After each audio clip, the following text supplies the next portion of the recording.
ఒక్కసారి ఊహించుకోండి, ఒక్కసారి మీ ఎలక్ట్రిక్ కార్ని ఛార్జ్ పెడితే 2400 కిలోమీటర్లు ప్రయాణించవచ్చు. ఇది కల కాదండి, నిజమే. తాజాగా శాస్త్రవేత్తలు ఒక సరికొత్త బ్యాటరీ ప్యాక్ ని డెవలప్ చేశారు. ఈ battery pack technology lithium ion battery pack technology కన్నా ఎక్కువ ఎనర్జీ డెన్సిటీ బ్యాటరీ ప్యాక్ అయితే ఉంటుందని చెప్తున్నారు. మరి ఏంటా బ్యాటరీ ప్యాక్ టెక్నాలజీ? ఇది మార్కెట్లోకి ఎప్పుడు వచ్చే అవకాశం ఉంటుంది? ఇది టెక్నాలజీ వెనకాల ఉన్న రహస్యం ఏంటి? పూర్తి సమాచారాన్ని ఈ రోజు మన ఎంవీఎస్ ఆటో తెలుగు ఛానల్ తెలుసుకుందాం. వ్యవసాయ నేను మీ కృష్ణ చైతన్య మండేలో, మీరు చూస్తున్నారు ఎంవీఎస్ ఆటో తెలుగు. చైనాలోని Dalian institute of chemical physics institute లో హైడ్రోజన్ అయాన్ బ్యాటరీ టెక్నాలజీని అయితే డెవలప్ చేశారు. ఈ హైడ్రోజన్ అయాన్ బ్యాటరీ ప్యాక్ టెక్నాలజీలో ఉన్న ప్రత్యేకత ఏంటంటే లిథియం అయాన్ బ్యాటరీ ప్యాక్స్ తో పోల్చుకున్నట్లయితే ఎక్కువ ఎనర్జీ డెన్సిటీ అయితే ఇందులో అయితే ఉంటుందని చెప్తున్నారు. దీన్ని చైనాకు చెందిన కొంతమంది శాస్త్రవేత్తలు అయితే ల్యాబొరేటరీలో దీన్ని కనుగొన్నట్టుగా చెప్తున్నారు. సెప్టెంబర్ 17వ తారీఖు నేచర్ జర్నల్లో వీళ్ళ రీసెర్చర్స్ ఎవరైతే ఈ బ్యాటరీ ప్యాక్ ని కనుక్కున్నారో వీళ్ళ యొక్క రీసెర్చ్ అంతా కూడా వీళ్ళ ఈ జర్నల్లో అయితే పబ్లిష్ చేశారన్నమాట. దీని ప్రకారంగా చూసుకున్నట్లయితే ఈ హైడ్రైడ్ అయాన్ బ్యాటరీ ప్యాక్ ఏదైతుందో ఇది లిథియం అయాన్ బ్యాటరీ ప్యాక్స్ తో పోల్చుకున్నట్లయితే 6 రెట్లు అధిక ఎనర్జీ డెన్సిటీ అయితే కలిగి ఉంటుంది. దానివల్ల తక్కువ బ్యాటరీ ప్యాక్ కెపాసిటీతోనే ఎక్కువ రేంజ్ ని వెళ్లే అవకాశం అయితే ఉంటుందని చెప్పి వీళ్ళు క్లెయిమ్ చేస్తున్నారు. ఇప్పుడు అసలు ప్రశ్న ఏంటంటే ఈ బ్యాటరీ ప్యాక్ టెక్నాలజీ అసలు ఎలా పనిచేస్తుంది? సాధారణంగా మనకి లిథియం అయాన్ బ్యాటరీ ప్యాక్స్ చూసుకున్నట్లయితే ఈ బ్యాటరీ ప్యాక్స్ లో పాజిటివ్ లిథియం అయాన్స్ ద్వారా లిథియం బ్యాటరీ ప్యాక్ అనేది పనిచేస్తుంది అనమాట. కాకపోతే ఈ హైడ్రైడ్ అయాన్ బ్యాటరీ ప్యాక్స్ ఏదైతే ఉన్నాయి దీంట్లో మనకి నెగిటివ్ చార్జ్ హైడ్రోజన్ అయాన్స్ ద్వారా ఈ బ్యాటరీ ప్యాక్స్ అనేవి పనిచేస్తాయి అనమాట. So lithium ion battery packs లో పాజిటివ్ అయాన్ లిథియం అయాన్ ద్వారా అయితే పనిచేస్తే ఇది నెగిటివ్ హైడ్రోజన్ అయాన్ ద్వారా అయితే ఈ బ్యాటరీ ప్యాక్స్ అయితే పనిచేస్తాయని చెప్తున్నారు. మరి ఈ సరికొత్త బ్యాటరీ ప్యాక్ టెక్నాలజీని డెవలప్ చేయడానికి అసలు సీక్రెట్ గా వీళ్ళు ఏమైనా యూజ్ చేస్తారా? ఈ బ్యాటరీ ప్యాక్ టెక్నాలజీ వెనకాల ఉన్న టెక్నాలజీ మార్వెల్ ఏంటో కూడా మనం ఇప్పుడు తెలుసుకుందాం అండి. వీళ్ళు సరికొత్త కాంపోజిట్ మెటీరియల్ అయితే డెవలప్ చేశారన్నమాట. వీళ్ళు సెరియం ట్రైహైడ్రైడ్ ని ఒక సరికొత్త థిన్ లేయర్ తో కోటింగ్ చేశారు బేరియం హైడ్రైడ్ తో కలిపి. సో ఇలాగ వీళ్ళు కాంపోజిట్ గా వీళ్ళు డెవలప్ చేయడం ద్వారా ఒక సరికొత్త ఎలిమెంట్ అయితే వీళ్ళు క్రియేట్ చేయడం జరిగింది. ఇలా చేయడం ద్వారా హైడ్రైడ్ అయాన్ కండక్షన్ ఏదైతే ఉందో రూమ్ టెంపరేచర్ వద్ద కూడా సాధ్యమైంది అనమాట. దీని ద్వారానే ఎక్కువ ఎనర్జీ డెన్సిటీ అనేది పాసిబిలిటీ అయిందని చెప్తున్నారు. ఇప్పటి వరకు ఈ కాన్సెప్ట్స్ ఏదైతే ఉన్నాయో థియరిటికల్ కాన్సెప్ట్స్ కనే ఉండడం జరిగింది. బట్ చైనాకు చెందిన శాస్త్రవేత్తలు అయితే వీళ్ళు ల్యాబొరేటరీలో కొన్ని పరిశోధనలు చేసి కొన్ని కొత్త ఫార్ములాస్ ద్వారా ఈ సరికొత్త బ్యాటరీ ప్యాక్ టెక్నాలజీని డెవలప్ చేస్తామని చెప్తున్నారు. వీళ్ళు డెవలప్ చేసిన హైడ్రైడ్ అయాన్ బ్యాటరీ ప్యాక్ లో ఉన్న మేజర్ కాంపోనెంట్స్ గురించి అయితే ఒకసారి చూద్దామండి. పాజిటివ్ ఎలక్ట్రోడ్ లేదా క్యాథోడ్ కింద సోడియం అల్యూమినియం హైడ్రైడ్ ని ఉపయోగించారు. నెగిటివ్ ఎలక్ట్రోడ్ లేదా యానోడ్ కింద హైడ్రోజన్ పూర్ సీరియం డైహైడ్రేట్ ని ఉపయోగించారు. ఇక ఎలక్ట్రోలైట్ కింద ఒక novel core shell hydrate composite ని ఉపయోగించారు. ఇలా ఓవరాల్ గా వీళ్ళు హైడ్రేట్ అయాన్ బ్యాటరీ ప్యాక్ ని అయితే డెవలప్ చేశారు. అంతేకాకుండా వీళ్ళు ఒక multi layer stock battery pack ని కూడా డెవలప్ చేశారన్నమాట 1.9 వోల్టేజ్ కెపాసిటీతో. దీని ద్వారా ఒక ఎల్ఈడి లైట్ ని కూడా వీళ్ళు వెలిగించడం జరిగింది. ఇక ఇప్పుడు అన్నిటికన్నా ముఖ్యమైన విషయం ఏంటంటే వీళ్ళు డెవలప్ చేసిన ఈ బ్యాటరీ ప్యాక్ లోని నెంబర్స్ అనమాట. వీళ్ళు డెవలప్ చేసిన బ్యాటరీ ప్యాక్ ఏదైతుందో ఒక గ్రామ్ కి 984 యాంపవర్ వరకు ఎనర్జీ అయితే వస్తుందని చెప్తున్నారు అనమాట.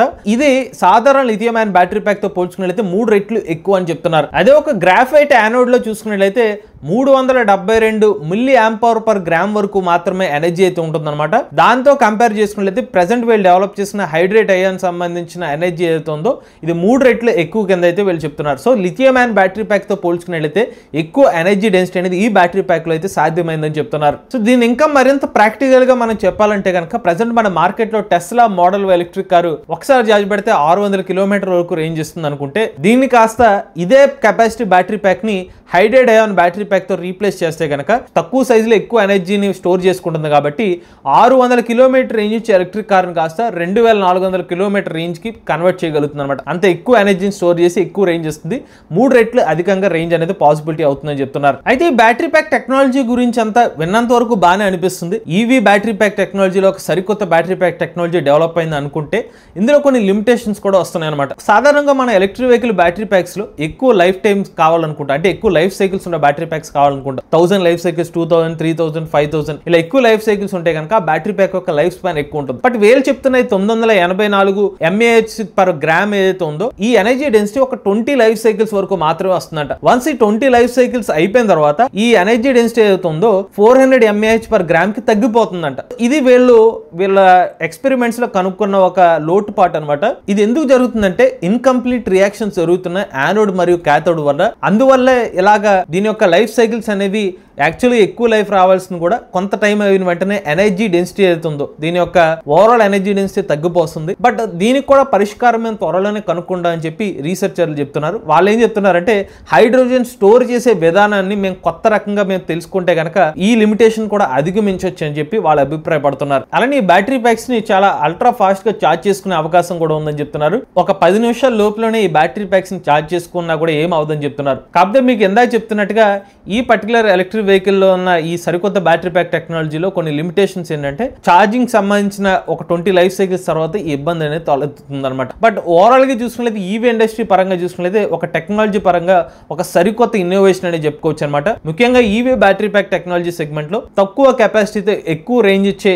ఎనర్జీ స్టోరేజ్ ఏదైతే కనుక్కోవడం ఉన్నారు దీనివల్ల ఈవీ బ్యాటరీ ప్యాక్ యొక్క రేంజ్ పెంచుకోవచ్చు. అలానే తక్కువ కెపాసిటీతోనే బ్యాటరీ ప్యాక్ డెవలప్ చేయడం ద్వారా ఎలక్ట్రిక్ వెహికల్ సంబంధించిన ఎఫిషియన్సీని కూడా పెంచుకునే అవకాశం అయితే ఉంటుంది. అలానే మార్కెట్ పరంగా చూసుకునేది hydrogen based solid state battery packs ఏదైతే ఉన్నాయో ప్రెసెంట్ ఈవీ మార్కెట్ లో కూడా చాలా కాంపిటీషన్ కూడా నెలకొంది అనమాట. చాలా కంపెనీస్ మన BYD కానివ్వండి లేకపోతే CATL కానివ్వండి ఇలా చాలా companies solid state battery packs technology కానివ్వండి hydrogen related battery pack technology మీద వీళ్ళు ఎక్స్పెరిమెంట్స్ అయితే చేస్తున్న తరుణం అయితే ఉంది. ఇప్పుడు నిజంగా ఒక బ్యాటరీ ప్యాక్ టెక్నాలజీ 3 రెట్లు అధికంగా వచ్చే ఎనర్జీ డెన్సిటీ బ్యాటరీ ప్యాక్ వస్తుందంటే కనుక కాంపిటీషన్ ఎక్కువ ఉంటుంది. ఆ బ్యాటరీ ప్యాక్ టెక్నాలజీని తమ కంపెనీస్ లో కూడా ఓన్ చేసుకోవాలి, తమ ఈవీ వెహికల్స్ లో పెట్టుకోవాలనే ఆలోచన కంపెనీస్ కూడా వస్తుంది. జస్ట్ మనకే ఎగ్జాంపుల్ తీసుకున్నట్లయితే ముంబై నుంచి హైదరాబాద్ కు సింగిల్ స్ట్రెచ్ లో ఛార్జింగ్ పెట్టుకుని వెళ్ళిపోయే అవకాశం ఉంటాయి కనుక ఈవీకి సంబంధించిన రేంజ్ యాంగ్జైటీ ఇష్యూస్ తొలగిపోయినట్టే కదా. సో అలా చూసుకున్నట్లయితే మనకు పాజిటివ్ సైడ్ అయితే కనిపిస్తుంది. అలానే ఇలాంటి సరికొత్త బ్యాటరీ ప్యాక్ టెక్నాలజీస్ రావడం వల్ల మన తెలుగు రాష్ట్రాల్లో కూడా ఈవీ మార్కెట్లో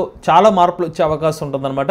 ఉదాహరణకి మన తెలుగు రాష్ట్రాల్లోనే అమర్ రాజా వంటి కంపెనీ వాళ్ళు సరికొత్త బ్యాటరీ ప్యాక్ సంబంధించిన మ్యానుఫ్యాక్చరింగ్ ప్లాంట్ కూడా ఎస్టాబ్లిష్ చేశారు. వాళ్ళు లిథియం సంబంధించిన బ్యాటరీ ప్యాక్స్ అలానే LFP బ్యాటరీ ప్యాక్స్ కూడా డెవలప్ చేస్తున్నారు. చాలా కంపెనీస్ వీళ్ళు బ్యాటరీ ప్యాక్స్ ని సప్లై చేయడం కూడా స్టార్ట్ చేశారు. సో అలాంటిదే ఇలా కొత్త టెక్నాలజీస్ వచ్చే కొద్దీ మన OEM లెవెల్స్ లో బ్యాటరీ ప్యాక్స్ అనేవి 2-3 ఆప్షన్స్ ఉండేసరికి ఏమన్నా ఈవీ పరంగా ఏమన్నా లిథియం పరంగా వేరే షార్టేజెస్ ఏమైనా వచ్చినా కూడా వేరే సరికొత్త బ్యాటరీ ప్యాక్ టెక్నాలజీతో దాన్ని భర్తీ చేసే అవకాశం అయితే ఉంటుంది అనమాట. ఓవరాల్ గా మార్కెట్ చూసుకున్నట్లయితే సాలిడ్ స్టేట్ బ్యాటరీ ప్యాక్స్ అనేవి BMW కానివ్వండి టొయోటా కానివ్వండి ఇతర కంపెనీస్ 2026-2028 సంవత్సరం కల్లా మార్కెట్ లో తీసుకురావడానికి సిద్ధంగా ఉన్నాయి. ఇలాంటి టైంలో మనకి వేరే దేశానికి సంబంధించిన సరికొత్త బ్యాటరీ ప్యాక్ టెక్నాలజీస్ ఏదైతే ఉన్నాయో అవి కూడా రావడం వల్ల కస్టమర్స్ కి ఎక్కువ ఆప్షన్స్ అనేవి ఉంటాయి అనమాట. ఏది ఫెసిబిలిటీ ఉంటుందో ఆ బ్యాటరీ ప్యాక్ ని ఈవీ వెహికల్ లో పెట్టుకుని వాడుకునే అవకాశం ఉంటుంది. ఫైనల్ గా రీసెర్చర్లు చెప్పే మాట ఏంటంటే ఈ బ్యాటరీ ప్యాక్ లో ఉన్న ఇష్యూస్ అన్ని అధిగమించి మార్కెట్ లో తీసుకురావడానికి 2033 సంవత్సరం లేదా 2030 సంవత్సరం టైం పట్టే అవకాశం ఉంటుందని చెప్తున్నారు. కాస్త లాంగ్ టైం డ్యూరేషన్ అని చెప్పుకోవచ్చు. కానీ ఇలా